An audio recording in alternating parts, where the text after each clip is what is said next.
ಜೀವನ ಸಾಗಿಸ್ತಾ ನಾವು ಒಂದು ಕಡೆ ಎಲ್ಲೋ ಒಂದು ಮೂಲ ಮಾಡ್ಕೊಂಡು ಇರ್ತಿರ್ತೀವಿ.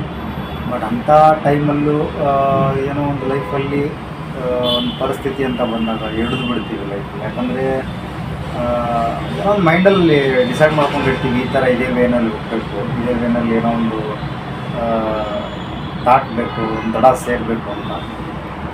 ಬರುತ್ತೆ ಜೀವನದಲ್ಲಿ ಭಾಳಷ್ಟು ಕಷ್ಟಗಳು ಬರುತ್ತೆ, ಆಮೇಲೆ ತೊಂದರೆಗಳು ಬರುತ್ತೆ, ಸಮಸ್ಯೆಗಳು ಎಲ್ಲಿಂದನೋ ಯಾವುದೋ ದಿಕ್ಕಿಂದನೋ ಹುಟ್ಕೊಳ್ಳೋಕೆ ಶುರು ಆಗುತ್ತೆ. ಬಟ್ ಅಂತಹ ಒಂದು ಪರಿಸ್ಥಿತಿ ಅಂತ ಬಂದಾಗ ನಾವು ಯಾವುದಕ್ಕೂ ಕೂಡ ಹೆದರ್ಕೋಬಾರ್ದು, ಯಾವುದಕ್ಕೂ ಕೂಡ ಹಿಂದೆ ಹೆಜ್ಜೆ ಇಡಬಾರ್ದು, ಹೋಗ್ತಾನೆ ಇರಬೇಕು ಮುಂದೆ. ಅದೊಂದು ಬಹಳ ಇಂಪಾರ್ಟೆಂಟ್ ಲೈಫಲ್ಲಿ. ಬಟ್ ನನಗನ್ಸೋದು ಏನಂತಂದರೆ, ಎಷ್ಟೇ ಸಂತೋಷ ಇರಲಿ ಅಥವಾ ಎಷ್ಟೇ ದುಃಖ ಇರಲಿ, ಎರಡನ್ನೂ ಬ್ಯಾಲೆನ್ಸ್ ಮಾಡಿಕೊಂಡು ಮುಂದೆ ಹೋಗಬೇಕು. ಎರಡನ್ನೂ ಬ್ಯಾಲೆನ್ಸ್ ಮಾಡಿಕೊಂಡು ಬಹಳ ಇಂಪಾರ್ಟೆಂಟ್ ಅದು. ಬಹಳ ಕಡೆ ಏನೋ ಒಂದು ಮಾಡೋಕ್ಕೆ ಹೋಗ್ತೀವಿ ಅಥವಾ ಏನೋ ಒಂದು ಸೃಷ್ಟಿ ಮಾಡೋಕ್ಕೆ ಹೋಗ್ತೀವಿ, ಏನೋ ಒಂದು ಲೈಫಲ್ಲಿ ಒಂದು ಕಷ್ಟ ಅಂತ ಬರಬಾರ್ದು ಅನ್ನೋ ಥರ, ಅಥವಾ ಅದನ್ನು ಬಂದರೂ ಯಾವ ಥರ ಮ್ಯಾನೇಜ್ ಮಾಡ್ಕೋಬೇಕು ಅನ್ನೋ ಥರ ಏನೋ ಒಂದು ವೇನಲ್ಲಿ ಹೋಗ್ತಾ ಇರ್ತೀವಿ. ಬಟ್ ಆದ್ರೂ